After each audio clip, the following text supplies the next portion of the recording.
Welcome to Singapore.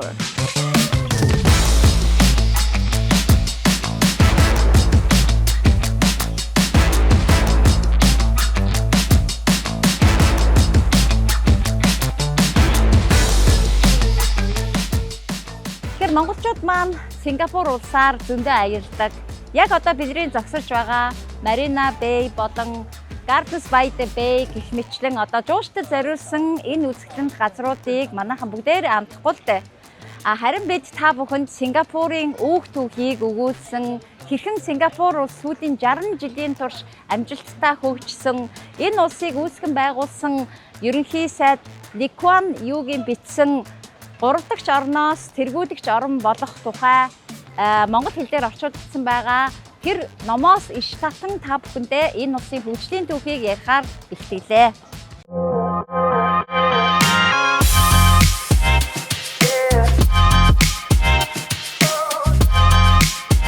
14-р зууны үед энэ Суматра ардын ханху, Суматра ард гэдэг маань одоогийн Индонез улс байгаа байхгүй юу?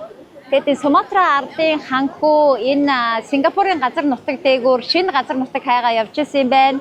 Тэгэж явж байхдаа анх арслантай таарлцсан юм байлээ. Тэгээд энийг арслангийн нутаг гэж тэр үед нэрлсэн юм байна л да. Ер нь Синга гэдэг маань арслан гэсэн утгатай одоо Суматра үг байх нь. Тэгээд Пур гэдэг маань хот гэсэн үг юм байлээ. Ингээ Сингапур гэдэг нь өөрөө арслангийн хот гэсэн утгатай юм байна. Тэгээд анх бол энэ загасчны тосхон байсан, загасчд амьдардаг байсан гэдэг утгаар нь одоо загсан сүултээ арслан одоо Сингапур улсын бэлэг тэмдэг олгосон юм байна. Merlion гэж нэрлэдэг үлгэрийн амьтан. За Mermaid буюу одоо загсан сүултээ далайн дагны нэр байдаг шүү дээ. Тэгээ тэрний одоо сүүл хэсгийг аваад тэгээ lion гэдэг маань өөрөө арслан ингээд Merlion гэдэг үлгэрийн амьтнаар Сингапур улсын бэлэг тэмдэг олгож хийсэн ард харагдаж байна.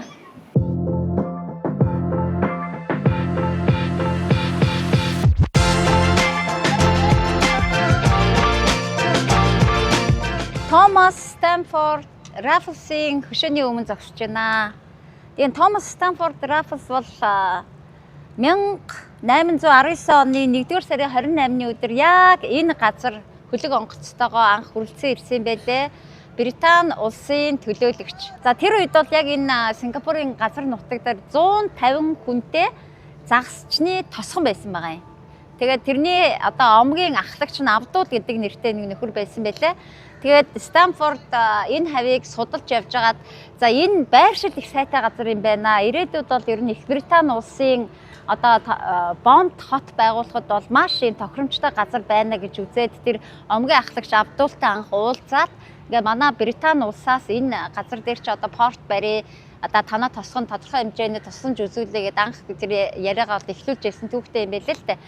Ингээд тохиролцоод бол энд анхны одоо Их Британийн харьяа порт анх байгуулж эхэлсэн байлээ. Тэгээ энэ хөшөөн дээр юу гэж бичсэн байна гэхээр одоо 1819 оны 1-р сарын 28-нд Томас Стамфорд Раффлс энд ирж бууснараа жижигхэн загасчны тосгоныг маш том Сингапур улс болгох эхлэлийг тавьсан юм аа гэж бичсэн байна.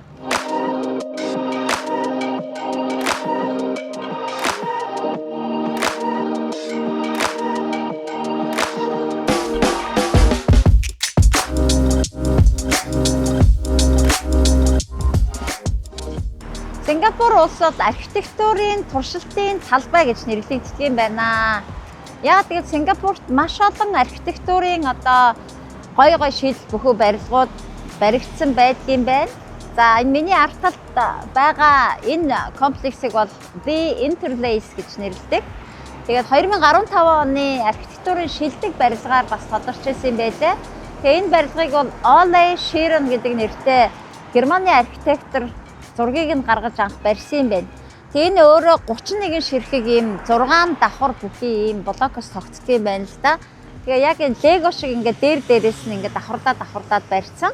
Тэгээ энэ барилгын гол шийдэл юу вэ гэхээр Сингапур өөрөө халуун орон учраас байгалийн нар салхи за тэг сэрүүн байх тэгээд ногоон байгууламж гэдэг энэ бүхнийг шийдэх шаардлагатай байдаг юм байна л да.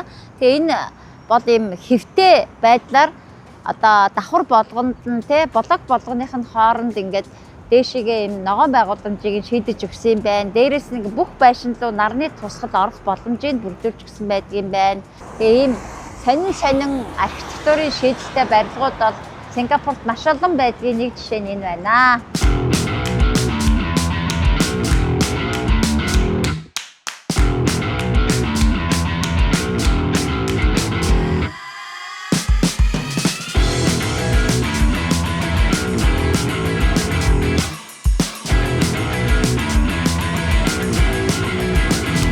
За Сингапур улс бол маш жижигхэн газар нутагтай, мэдээж газрын үн нь бол маш үнэтэй байх нь ойлгомжтой шүү дээ.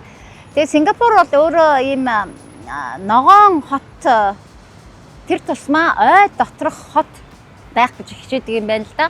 Тийм учраас сүүлийн үед энэ баригдаж байгаа барилгуудаа бол ийм vertical gardening буюу хамын ногоор уулалтыг бол маш их хийдэг болсон байна. Түүний нэг жишээ бол энэ Park Royal Collection гэдэг энэ зочид буудал байгаа. Тэгээд ер нь ингээд босоо хан дагуудаа ингээ мод тариад ногоон байгууламж байгуулчихаар ер нь энэ чинь экваторын бүсэд байгаа маш халуун, маш хүчтэй нартай газар учраас одоо сүүдэр нь бол нэлээд эрчим хүчний хэмнэлтийг бий болгож өгдөг юм байна. Дээрээс нь энэ байшингуудаа барихтаа бас ингээд салхины урсгалыг ингээд нэвт шувт агаарын эргэлтийг бол маш сайн ашиглахаар хийгдсэн байдаг юм байна. Одоо энэ байшинг харах юм бол яг ингээд байгалаар нь энэ агаар сэлгэлтийг хийж ийм завсраа ийм зайтайгаар энэ байшингуудаа хийсэн байдаг юм байна.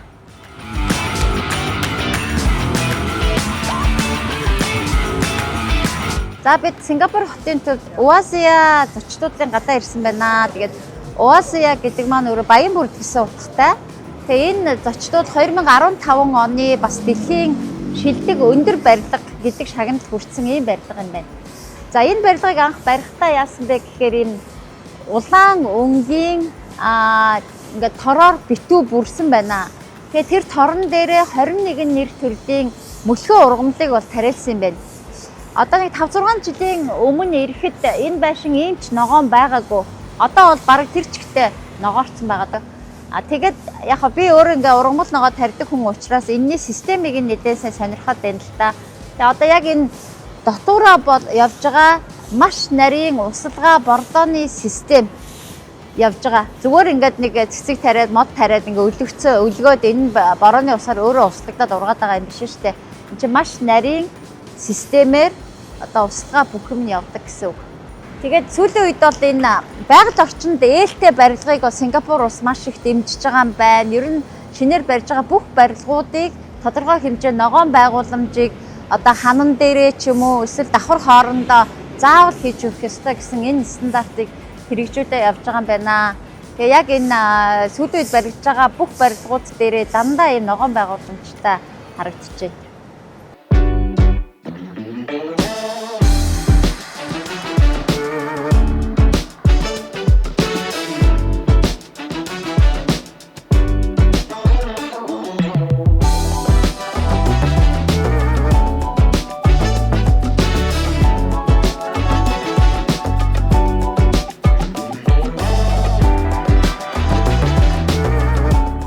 За Сингапур улс бол ногоон улс гэдгээрээ үнэхээр алдартай. Одоо ингээд бид нар яг энэ ногоон цэцэрлэг төрөлн дотор сууж байна л да.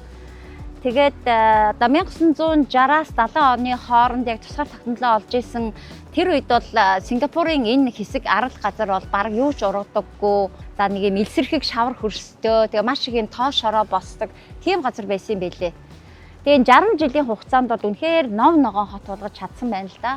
Моджуулах энэ ногоон болгох үйл явц нь бол өөрөө нэлээд их одоо хүндрэл бэрхшээлүүдтэй тулгарсан гэж ингээд Ли Куан Ю номон дээр бол бичсэн байлээ. Тэгээд мод тарьдгийн байна. Мод тарингуут л одоо бас л манай Монголтай адилхан хүмүүс шүн тарьсан модод хулгайлж аваачаад одоо хашаандаа тарьчдаг байсан юм байна. Ерөөсө зүлэг ургадаг байсан гэж байна. Тэгээ яг зөвлөг тариад ургадгүй болоо гэж гадаадаас юм зөвлөгүүд урьж авчирсан юм байна. Тэгээ Нью Зеланд, Ирланд улсаас одоо ургамал судлаач зөвлөгүүдийг авчираад ингээд хөрсний шинжилгээ хийлгээд үтсэн чинь ингээ халуун орны бороо бол бүх одоо зөвлөгнийх нь шин тэжээлийн урсгаа явцдаг байсан юм байна. Тийм учраас одоо бордох хэрэгтэй газраа гэдэг ийм зөвлөгөө өгчлээ. Тэгээд ерөөсөө ингээд бороонд урсаж алга болдоггүй бордоогоор газраа бордоод за ингээд анхны одоо маш сайхан зүлгийг бол ургуулж чадсан байдгийн байна.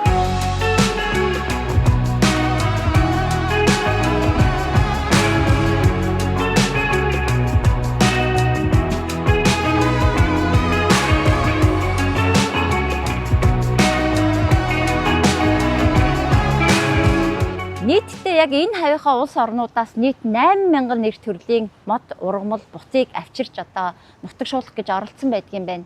Хичнээн одоо бидний харахад ингээд жилийн 4 өдрөл ийм халуун, дулаан, бороотой ийм улс юм шиг мөртлөө тэр болгон бас бүх төрлийн мод ургамал ургаад байдаггүй юм байна л да. Тэгэд нийт 8,000 нэр төрлөөс өнөөдөр бол 2,000 нэр төрлийн мод ургамал цэцгийг өөрийн одоо нутагшуулж Сингапурын өөрийн үндсэн ургамал болгож тарьж чадсан юм байна. Тэгээ одоо ингээ эргэн тойрныг харах юм бол үнэхээр маш олон төрлийн цэцэг, навчит ургамал одоо ургаж чадсан. Тэгэхээр 60 жилийн хугацаанд энэ бүхнийг бүтээж ном ногоон хот болгож чадсан байна.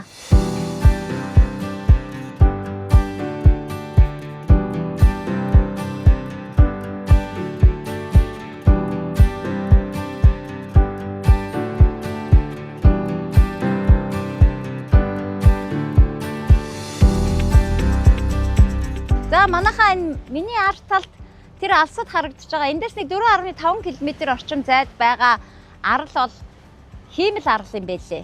Тэгээ энэ арлыг яаж бүтээсэн бэ гэхээр Сингапурын хогоор бүтээсэн арал юм байна.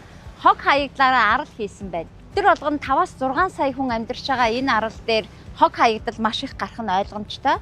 Тэгээ хогны менежментийг бол үнэхээр сайн шийдэж чадсан юм байна. За хогийг бол эхлээд шатаадаг юм байна. За хог шатаах процесс нь өөрөө эрчим хүч ялгаруулдаг. Тэгэхээр нэгдүгээр хогоо шатаагаад тэндээсээ маш их эрчим хүч гаргаж хэрэглээндээ хэрэгэлдэг юм байна. За тэрний дараагаар нийт хогийнх нь одоо 90% нь үнс болж хувирдаг. Ингээд тухайн үнсээ за мөн одоо шатахгүй хог гэж байгаа.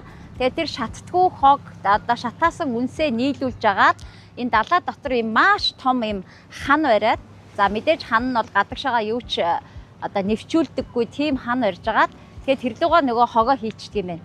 За ингээд арал үүсгээд тэрийгээ дээгүүр нь хөрсөөр хучаад тэгээд тэр хөрсөн дээрээ мод тариад зүлэгжүүлээд зэрлэг амьтад үржүүлээд одоо бол тэнд юм аялал цугаалгын бүс болгож хөгжүүлж байгаа юм байлээ.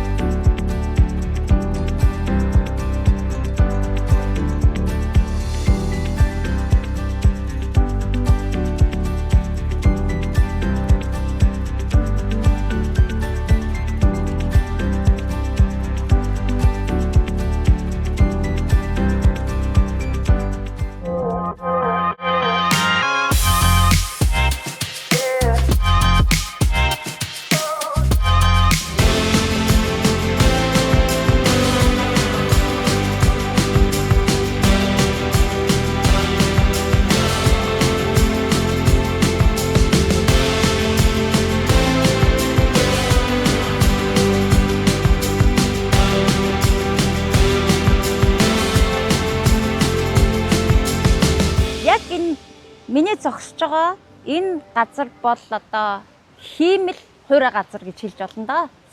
Тэгэд манай хамгийн том хүн Сингапурт IT-ийн мэрэгчлэр сургууль төгссөн байхгүй юу. Тэгэд яг 15-аас 20 жилийн өмнө бид нэр одоо Сингапурт хүүгээ ирэхээр байнга ирдэг байсан л да.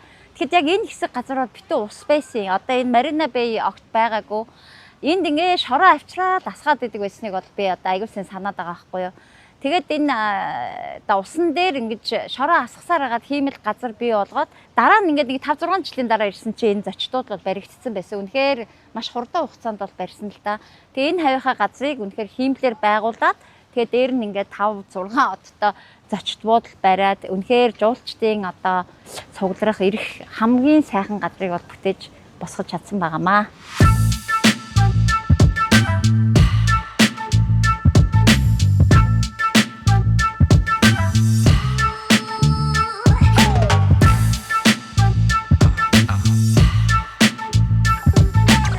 Энэ миний арталт харагдаж байгаа Сингапур голын эргээр бол хамгийн алдартай залуучуудын шөнийн гудамж байдаг.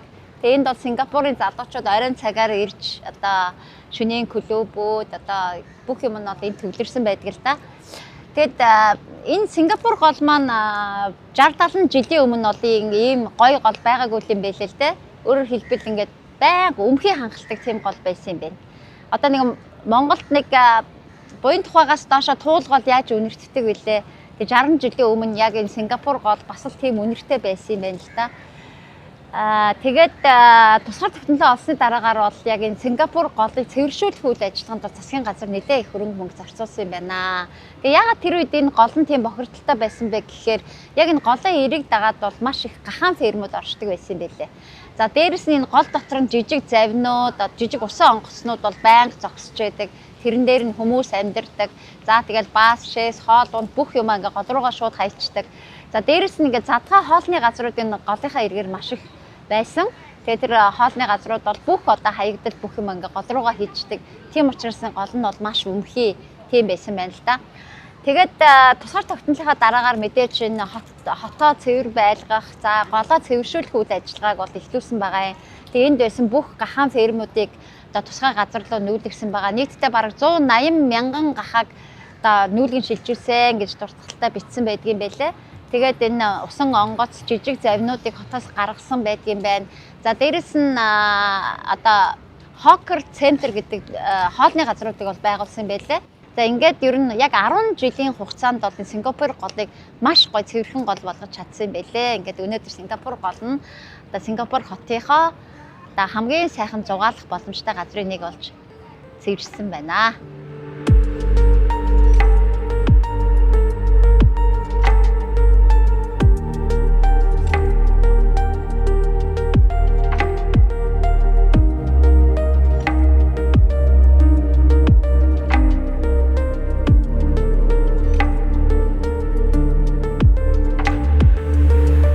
Сингапур улсын одоо бусад улс орнуудын байнга судалдаг нэг туршлага бол энэ ард иргэдэд орон сууцжуулах төсөл байгаа юм л та.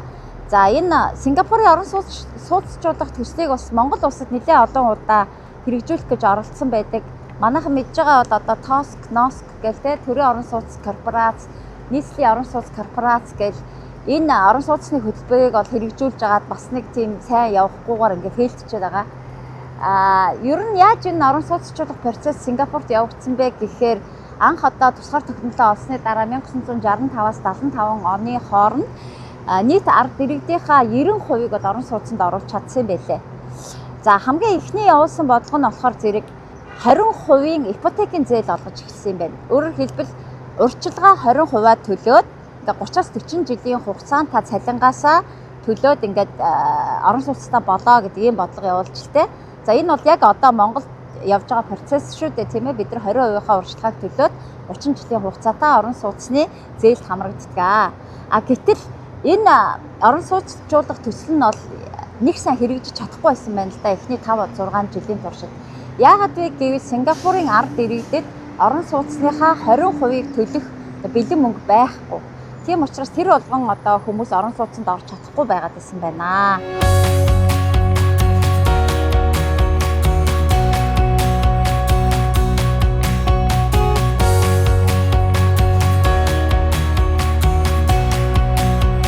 ер нь орон сууцчлуулахын тулд бид нар юу хийх ёстой вэ гэдгийг бодож үзээд ингээд тэтгэврийн төвлөрсөн сан гэж байгуулжээ. За энэ тэтгэврийн төвлөрсөн сан бол Сингапур улсад маш амжилттай хэрэгжиж байгаа төсөл. За энэ юу гэсэн үг вэ гэвэл жишээлбэл би 23 настайгаас одоо ажил хийж эхэлсэн бай гэж бодъё л та. Энэ хугацаанд би цалингаасаа нийгмийн даатгал төлж байгаа бүх шимтгэл зөвхөн миний нэр дээрх дансанд ордог. Хэрвээ би 60 нас хүрээд тэтгэврт гарлаа, 40 жил ажилласан байлаа гэж бодоход тухайн тэтгэврийн төвлөрсөн санд миний нэр дээр хуримтлагдсан мөнгө бол зөвхөн надад л зарцуулагдана гэсэн үг. Тийм учраас ингээд за ажил хийгээд нийгмийн даатгалынхаа мөнгийг тэтгэврийн төвлөрсөн санд цуглуулад тэр мөнгнөөсөө орон сууцныхаа 20% урьдчилгааг төл гэдэг ийм бодлого явуулж гисэн байна л да. За тэгэнгუთ бол одоо иргэд яг өөрсдийнх нь нөгөө цалингаас сувдагдсан мөнгнөөсөө орон сууцаа худалдаж авч байгаа учраас маш дуртайгаар орон сууцаа худалдан авч эхэлсэн байна. Ингээд нэг 10 жилийн хугацаанд гэхэд нийт хүн амынхаа бараг 90%-ийг орон сууцтай болгож чадсан байна.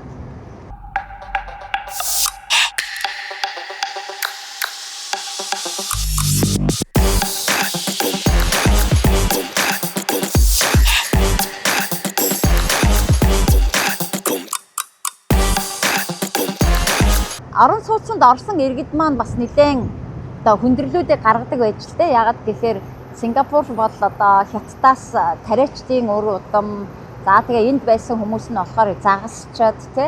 Тэгээ энтхийгээс бол дандаа л ингээ хар ажилчид ирдэг байсан гэдэг утгаараа ер нь нэг тийм шавар дагзанд амьдардаг нэг гахаа нэг 2 гахаатаа 5 дахиатаа ч юм уу ингэж л амьдардаг хүмүүс байж л дээ. Тэгээ энэ хүмүүсийг орон сууцнд ингээд оруулж эхэлсэн байна. Гэтэл нөгөө хүмүүс маань орон сууцнд орохдоо гахаатаага дахиатаага ирээд байсан юм байна. Тэгээ галтгооныхоо өрөөнд одоо гахаа чирч оруулж ирээд дахиагаа оруулж ирээд гэдэг жижигхэн хашаа бариад гэртээ нөгөө амьтдад хижээгээд ээжтэй. Одоо яг 10, 15, 20 давхар орон суудсан ч үдэ. Тэгээ хүүхдүүд нь одоо гэрийнхаа гадаа гараад энэ зүлгэн дээрээс өт түүж авчирж одоо дахиагаа хижээдэг гэх мэтлэнгээ ингээ ерөөсө соёлжих процесс нь маш удаа явагдаад байсан байна. Дээрээс нь ингээд нөгөө шавар тагцанд амьдарчсэн хүмүүс маань орон сууцанд орохоор лифтэн цугаасаа айдаг. Тэгээ дандаа шатаар гарцгаадаг.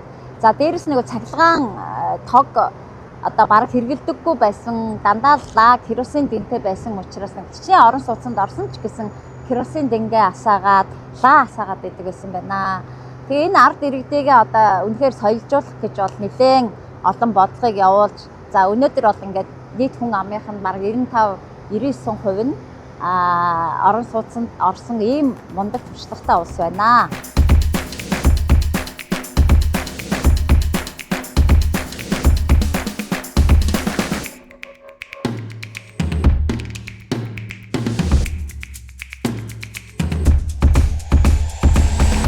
За миний ард харагдаж байгаа энэ олон өндөр байшингууд бол олон улсын санхүүгийн төв байгууллагууд болоод олон улсын банкуд байгаамаа. Сингапур улс бол дэлхийн хамгийн том санхүүгийн төв гэдгээр маш алдартай.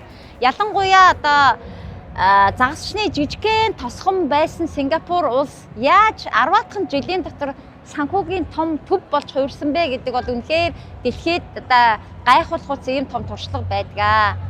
Тэгээд ер нь 1965 онд Сингапур улс тусгаар тогтнолоо олсны дараагаар ажлын байр бий болгохын тулд томоохон корпорациудыг урьж одоо аж үйлдвэржилтийг нэлээд хөгжүүлсэн байгаа юм л да. Гэхдээ мэдээч Улаанбаатар хотоос бараг 12 дахин энэ жижигхэн газар нутаг дээр олон үйлдвэр бол барьж чадахгүй шүү дээ. Мэдээж агаарын бохирдол, хөрсний бохирдол гэдэг одоо үйлдвэр барихад бол нэлээд төвөгтэй байдаг. Тийм учраас ер нь санхүүгийн том төв болж хувирах нь бол өөрөө маш жижигхэн газар нутагтай газарт бол маш одоо чухал үзүүлэлт юм а гэдгийг маш сайн ойлгосон байгаа. За тэгээд засгийн газрын зүгээс одоо дэлхийн томоохон санхүүгийн байгууллагууд байршдаг газруудад очиж судалгаа хийсэн байна л да. За тэгээд судалгаагаар бол юуг илрүүлж чадсан бэ гэхээр дэлхийн санхүүгийн байгууллага бол Франкфурт хотоос эхэлдэг юм байна. За Франкфуртын санхүүгийн төв ажил тараад зогсоход Лондонгийн санхүүгийн төв үргэлжлүүлэн ажиллаж байдаг юм байна. За Лондонгийн санхүүгийн төвүүд хаагдахад Нью-Йоркийн санхүүгийн төвүүд ажиллаж байдаг юм байна. За Нью-Йоркийн дараагаар Сан Франциско. За Сан Францискогоор дэлхийн санхүүгийн үйл ажиллагаа шөнө болоод зогсдог. Өөрөөр хэлбэл 10 цагийн турш ингээд санхүүгийн үйл ажиллагаар дэлхийд дээр зогсдог юм байна л да. А гэтэл Сингапур улс маань өөрөө маш одоо стратегийн маш чухал байршилд байдаг. Өөрөөр хэлбэл Сан Францискогоос дараачийн өглөө бодох хугацаанд ажиллаж болох санхүүгийн байршил бол яг Сингапур улс болж тарсан байна л да. Энэ судалгаа хийсний үндсэн дээр бид нар олон санхүүгийн төв болж хувирах боломжтой байна гэдгийг олж мэдсэн байгаа. За мэдээж олон улсын банк санхүүгийн байгууллагыг энд урьж байршуулахад бол тухайн байгууллагууд бол асуумжтай. За энэ улс биднэрт одоо ямар боломжийг олгох юм бэ? Биднэрт одоо ямар давуу талыг бий болгох юм бэ гэдгийг бол мэдээж үргэлж хардаг. За засгийн газрын зүгээс хэд хэдэн саналыг тавьсан байгаа. За нэгдүгээрт Сингапур улс бол авилгадаараа хамгийн бага. Хоёрдугаар гадаадын хөрөнгө оруулалтанд маш бага татвар оноодог.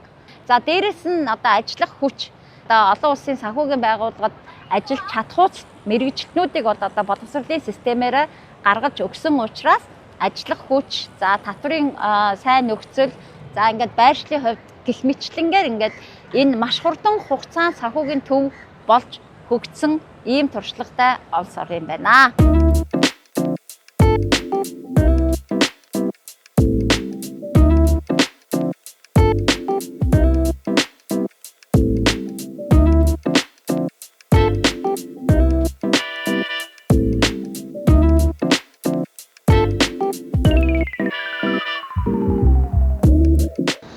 Сингапурын авилгатай тэмцсэн одоо туршлагуудаас ярих юм бол өндөр албан тушаалтнуудын авилгыг илрүүлэхэд бол нэг тийм хүнд хэцүү ажил биш байдаг юм байна л да. Яагаад гэвэл тухайн өндөр албан тушаалтны одоо олсон орлого болоод гаргаж байгаа зарлах хоёрыг л харьцуулчихдаг юм байна. Жишээлх юм бол одоо ямар орон сууцнд амьдарч байна, ямар унаа машин унж байна тий. За хүүхдүүд нь одоо ямар брендийн цүнх барьж гинаач гэдэг юм уу.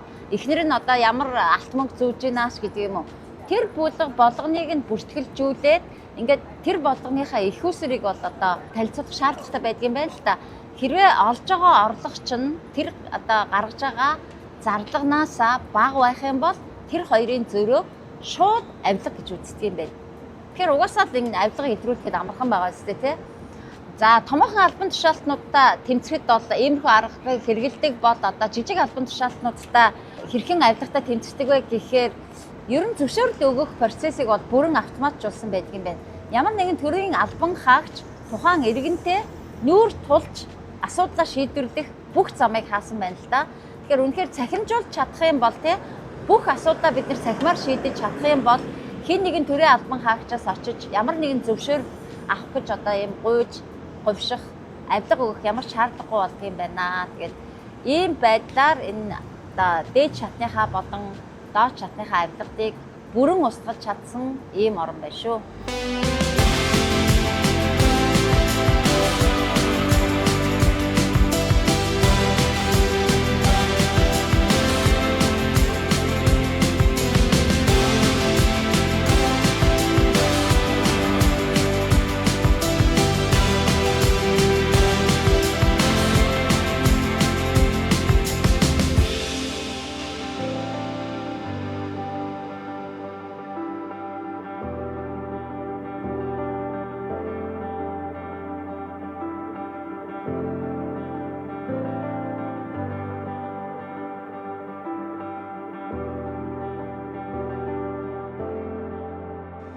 Бидний Сингапурын орон нутгийн зах дээр ирсэн байна. Тэгээд Сингапур залуу Кейт өнөөдөр бидэнд Сингапурыг танилцуулахаар ялангуяа одоо нутгийнхны ордог ингээд захыг танилцуулахаар ирсэн байна. Тэгээд манай Кейт бол Монголд байн ирдэг, Монголоор аялах дуртай энэ залуу байна. Okay, introduce yourself. Sam Benu, Namek Keith Kadek. I am Singaporean and I'm here to show Oka around the wet market today. Okay.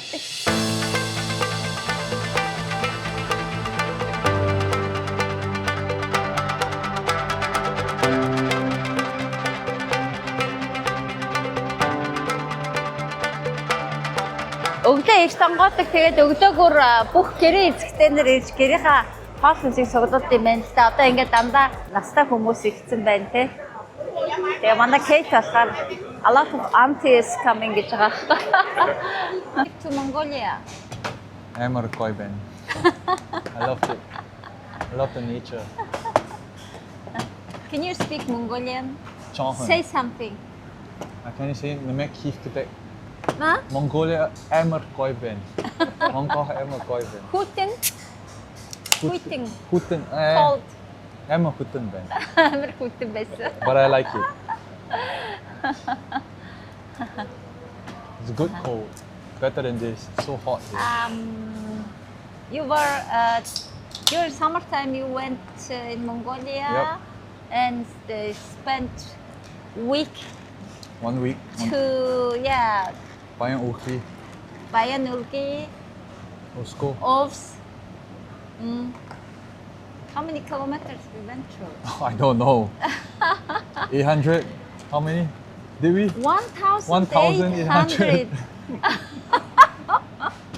Were you tired? Underestimated it. No, it was fun. It was good fun.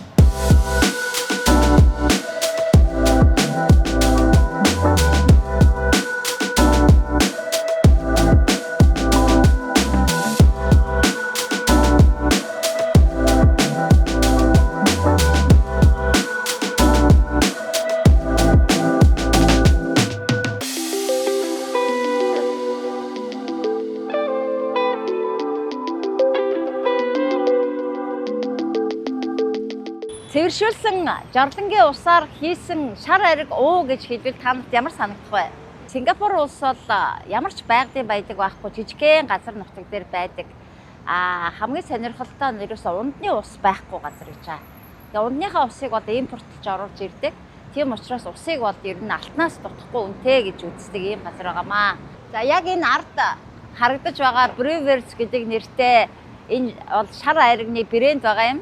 За тэгээд энэ шар аригны брендийн үйлдвэртэй Сингапурын цэвэр усны газар хамтраад New Brew гэдэг нэртэй шар ариг гаргаж авсан байна.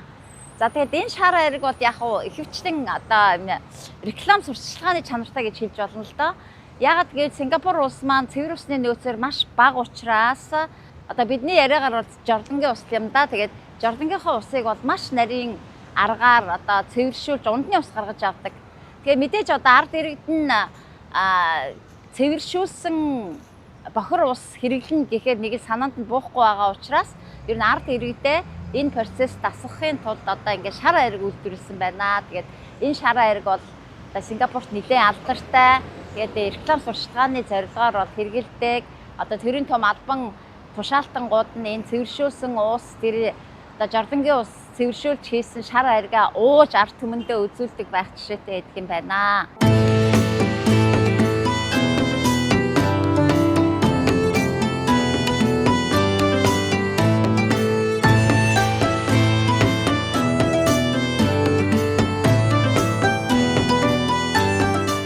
(1983) онд Сингапурын ерөнхий сайд Ли Куан тусгаар тогтнолынхаа өдрөөр ард түмэндээ зориулсан үгэндээ одоо нэг тийм бөмбөг тэсэлгүүц үгийг хэлсэн байна.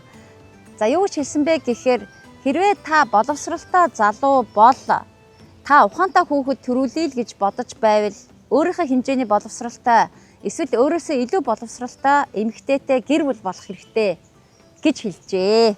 За энэ үг бол үнэхээр Сингапурт бол бараг л бөмбөг тэсэрсэн метод маш их хил амыг дагуулсан байна. За мэдээж нөгөө гэртээ хүүхдээ хараад сууж байгаа боловсрал багтаа эмэгтэйчүүд бол биднийг доромжилсан үйл явдал боллоо гэж хэлсэн. За бүр боловсралтай эмэгтэйчүүд нь хүртэл биднийг одоо хинтээ суухыг бас ингээд төр засгаас хүртэл заах юм уу энэ гэж ингэж хэлжсэн байна л да. Ер нь энэ үгийг бол бүр бодлоготойгоор хэлсэн юм байна. Хүмүүсийн дунд те одоо хил ам болох ууц яриа болгохын тулд энэ үгийг хэлж л дээ. За ер нь Сингапурын өөрийнх нь түүхийг авч үзэх юм бол Сингапурын энэ арал дээр суурьсан иргэд бол ер нь эрсдээр үеэсээ одоо хятадууд нь бол хятадын урд мужаас ирсэн тариачдын үр удам. За Британий колони үед энэтхэгээс ирсэн энэтхэгчүүд бол зөвхөн хар ажил хийж одоо газар ухахаар дайчлагдсан ирсэн боловсралгүй энэтхэгчүүд. За энэ нутагт амьдардаг малаа иргэд бол гар урлал эрхэлдэг ийм иргэд байсан байна. Тэгэд ийм боловсролын төвшин маш доогуур ард түмэнтэй энэ улсыг хөгжүүлэхийн тулд үнэхээр боловсралтай ард иргэд хэрэгтэй юм а гэдгийг бол Ли Куан ойлгож байсан учраас ард иргэдийгээ илүү боловсралтай болгохын тулд энэ үгийг хэлсэн байна.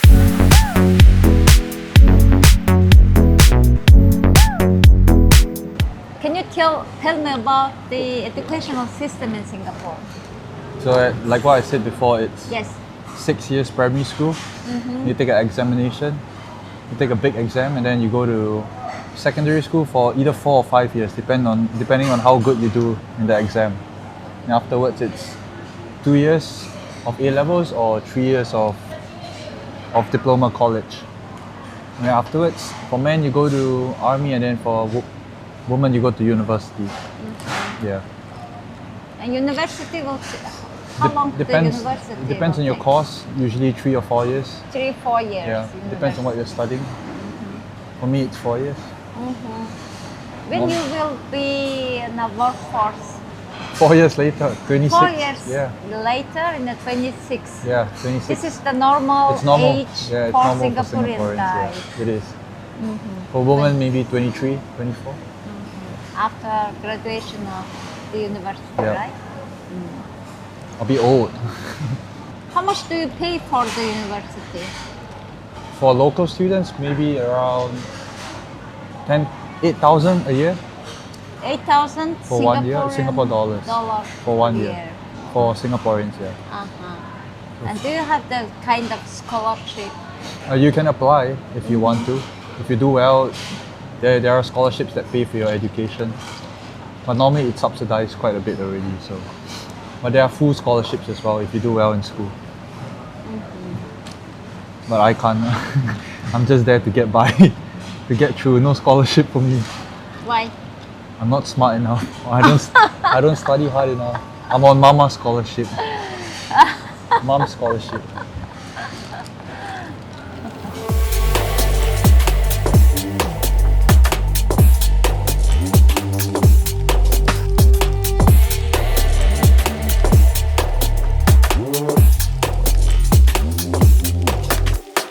(1980) онд Сингапурт хүн амын тооллого болсон байна. Тэгээ энэ хүн амын тооллогоороо нэг зүйлийг бол одоо засгийн газраас мэдэж авсан байна л да. Яагаад гэвэл боловсрол муутай хүмүүс төрөлтийн одоо 3-4 хүүхэд төрүүлдэг юм байна. Нэг нь боловсролтой, нөгөө нь боловсралгүй ийм хосуудын дундаас бол 2.5 төрөлтийн коэффициент нь 2.5 байж хоёулаа өндөр боловсралтай хосуудын төрөлтийн коэффициент нь дөнгөж 1.5 байсан байгаа байхгүй юу. Тэгэхээр яаж ийна гэхээр боловсралгүй хүмүүс маш олон хүүхэд төрүүлж байна. За боловсралгүй хүмүүсийн төрүүлж байгаа хүүхдүүд цаашдаа ч бас ингээд боловсрал одоо эзэмших коэффициент нь доогуур байгаад байна. Тийм учраас бид нар үнэхээр энэ улс орноо хөгжүүлэл гэж бодож байвал урт удаан хугацаанд илүү боловсралтай иргэд хоорондоо сууж боловсралтын төлөө одоо хөрөнгө мөнгө зарцуулах шаардлагатай гэдэг ийм бодлогыг хэрэгжүүлж ирсэн байна. Өнөөдөр бол ингээд Сингапурчууд аль болохоор өөрөөсөө өндөр боловсралтай одоо боловсролын төвшин эмэгтэйчүүдтэй суудаг болсон юм байна.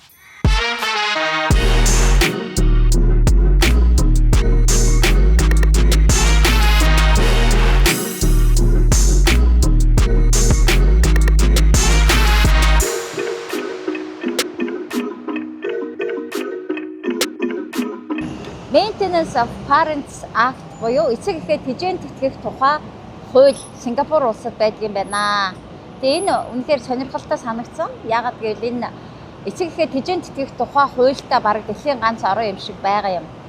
Тэгээ сүүлийн үед ер нь дэлхийн нийтээрээ л одоо ахмад настууд ихтэй болоод одоо ялангуяа Сингапур бол хөшөрч байгаа орн гэж байгаа шүү дээ. Одоо 2030 он гэхэд 4 хүний нэг нь 65-аас дээш настай болно гэж байгаа байхгүй юу? Тэгэхээр ч одоо яадаг 4 сая хүн амтай байлаа гэж бодоход 1 сая хүн нь одоо 65-аас дээш насны тэтгэврийн ахмадууд болж хувирч штэ. Тэгэхээр ер нь бол үр хүүхэд нь эцэг эхийгээ асран хамгаалах гэдгийг хуулиар одоо хуульчилж өгөх нь их чухал юм байна гэдгийг Сингапур улс ойлгосон байна л та.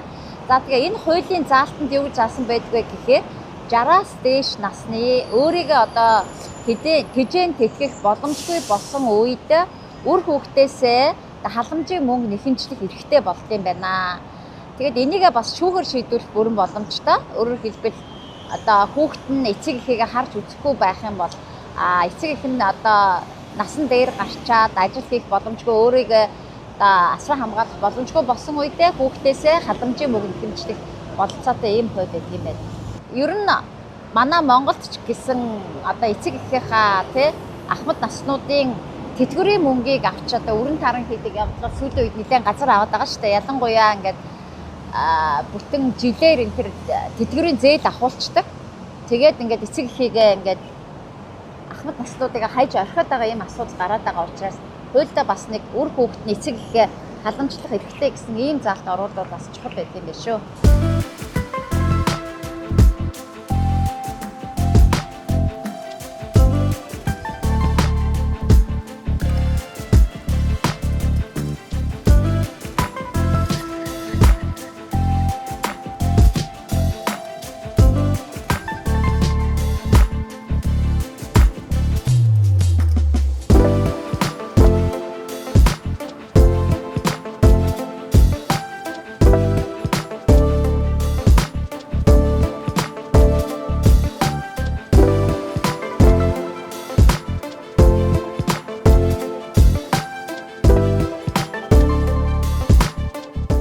Magnolia гэдэг нэртэй ийм гудамжны зармигны брэнд бол Сингапурын маш олон газруудаар харах боломжтой гэж байна. Тэгээд энэ ахмадуудад зориулсан аягүй том хөтөлбөр юм байлээ. Өөрөөр хэлбэл одоо энэ заримгийг зөвхөн ахмад наснууд зарах хэрэгтэй гэсэн үг. Тэгээд $1 50 центний үнэтэй ахмад наснуудаа бол ажлын байр бий болгох гэдэг нь аягүй том одоо төрийн бодлого юм байна. За тэрнийх нь нэг хэсэг бол энэ Magnolia Ice cream гэдэг ах нарын зармигны тэрэгэнцэр гэж нэрлэдэг юм байна. Тэгээ Сингапурт ирсэн хүмүүс энэ гудамжны зармиг авч дээрээ энэ нь өөрөө ахмад наснуудын одоо ажилтаа байхад те өөрөө өөрсдийгөө авч явах ажилтаа байхад одоо маш том хөтөлбөр болон хэрэгжиж идэг юм байна.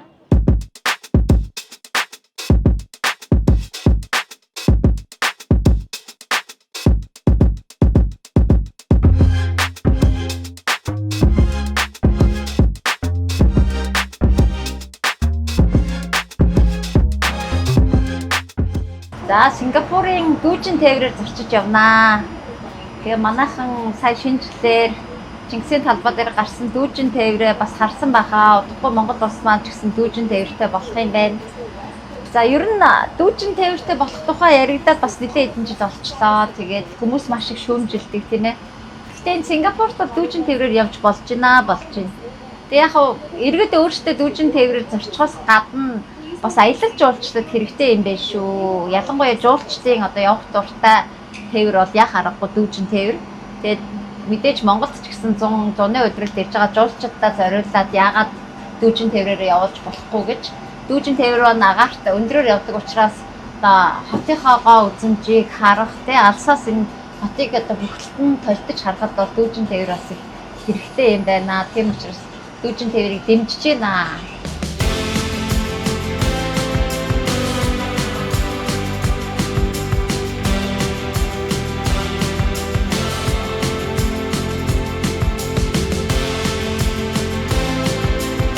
Сингапурын эрүүл мэндийн систем бол үнэхээр дэлхийд хамгийн үр ашигтай тооцогддог юм байна.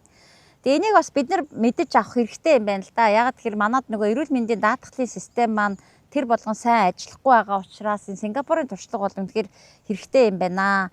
Тэгээд энэ баримтлагдаг гол зарчим нь болохоор ерөөсөө хүн бүр эрүүл мэндтэй өөртөө хариуцлага хүлээ. Харин төр боломжоор ч хангаж өгье л гэсэн ийм систем байдаг юм байна. За бид нар ч гэсэн одоо цалингаасаа эрүүл мэндийн даатгалд 3-4% төлдөг штэ. Энд бас цалингаасаа 7-10% эрүүл мэндийн даатгалдаа төлдөг.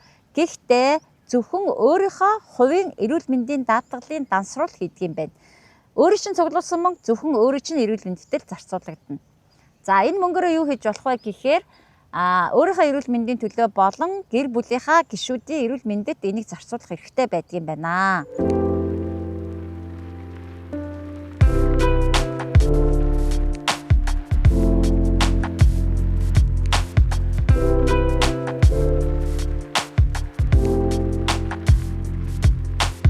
За Сингапурын тэтгэврийн төвлөрсөн сан гэдэг бол маш чухал сан юм байлээ. Монголд бол бид нийгмийн даатгалын шимтгэл төлдөг. Тэгээд нийгмийн даатгалын шимтгэл маань яг тухайн хүнийхээ дансан дээр бүртгэгдэггүй. Өөрөөр хэлбэл нөгөө ил санааны зарчим баримталдаг. Одоо Эрдэнэ чимэг миний төлсөн нийгмийн даатгалын шимтгэлээр өнөөдөр тэтгэврт гарч байгаа хэн нэгэн хүний тэтгэврийн мөнгө төлөгднө. Одоо өөр хүмүүсийн тодорхой халамжийн мөнгийг бол бидний төлж байгаа нийгмийн даатгалын шимтгэлээс төлөөд байгаа байхгүй юу. Тийм учраас залуучууд маань тэр болгон одоо нийгмийн даатгалын шимтгэл төлөх дургу байгаад байна шүү дээ. Сингапурын туршлага бол ерөөсөө нийгмийн даатгалын шимтгэл нь тухайн хүнийхээ өөрийнх нь дансанд хадгалагддаг юм байна. Энэ нь 20 жил хадгалагдах уу, 40 жил хадгалагдах уу хамаагүй өсөөл ингэж байж идэг. За 60 нас хүрээд 65 нас хүрээд тэтгэврт гарлаа гэхэд тэр мөнгөө шууд өөрөө одоо бэлнээр авах боломжтой. Хэрвээ миний тэтгэврийн одоо санд цугларсан мөнгийг би өр хүүхэдтэй гэрээсэлж байна гэд гэрээстэл үлдээсэн нөхцөл тухайн иргэн нас барлаа гэхэд ерөөсө 7 хоногийн дотор тухайн гэрээстэл дурддагцсан өр хүүхдүүд нь тэтгэврийг нь одоо авахын бүрэн боломжоор хангагдсан байдгийн байх шүү.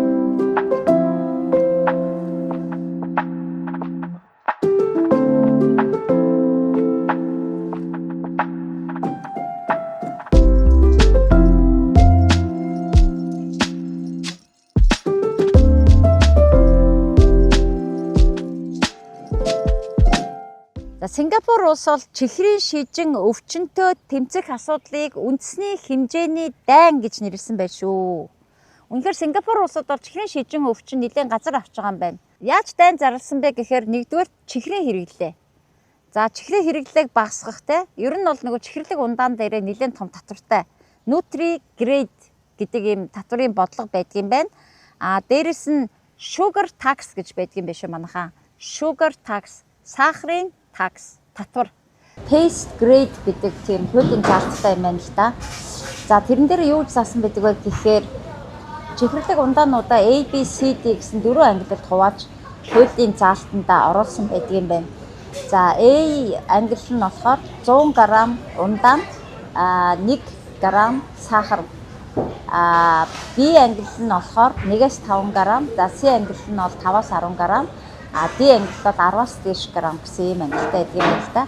Тэгээ одоо яг энэ оригинал Coca-Cola жишээлх юм бол энд оригинал taste less sugar гэж бичсэн байгаа байхгүй юу. Энэ зааврыг уншихаар зэрэг оригинал коланы хэмжээнээс 55%-аар бага сахартай гэж бичсэн байгаа юм. Тэгээд ер нь бол CD ангилал буюу маш их сахартай ундаануудыг бүх төрлийн реклам сурчлагыг нь бол бүрэн хориглосон байдаг юм байна. Ингээд нөгөө тодорхой хуулиар заагаад өгсөн учраас Coca-Cola, Pepsi зэрэг ундаанууд бол дандаа less sugar гэдэг. Ер нь Сингапур дахь одоо Coca-Cola, Pepsi, Монгол зарагдж байгаа Coca-Cola, Pepsi-ний сахарын хэмжээ эрс ялгаатай гэдээ ойлгочиход болно.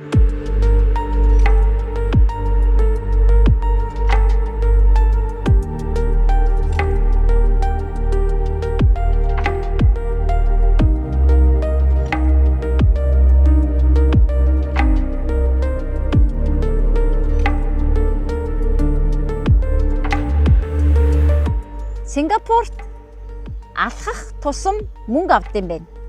Явган алхаал мөнгө авна. Явган алхаал мөнгө авна. За энэ систем нь бол National Steps Challenge гэдэг нэртэй улсын хөтөлбөр байдаг юм байна.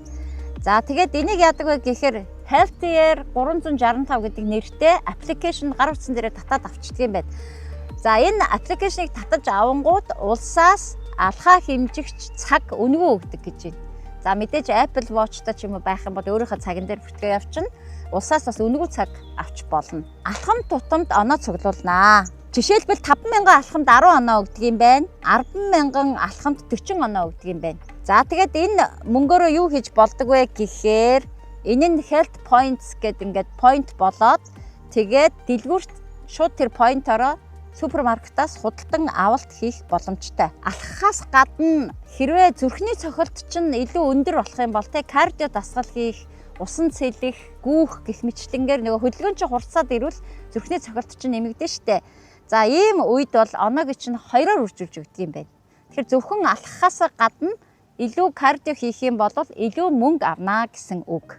Сингапур хотыг ингээ бүхэлд нь тойрсон 300 км үргэлжилсэн дугуйны замтай, явган хүний алхалт гүйлтийн замтай. Тэгээ бүх цэцэрлэг сүрэлэнгүүдээ хооронд нь ингээд холбочихсон. Тэгээд гэрээсээ одоо метроны буудлын хүрэх, метроны буудлаас гэр хүрэх замыг бол заавал хүн алхах гүөхд тохиромжтой байдлаар дээгүүрний борооны хамгаалалт сарвч хийж хамгаалсан байх ёстой гэд бүр хуулиндаа заасан байдаг юм байна.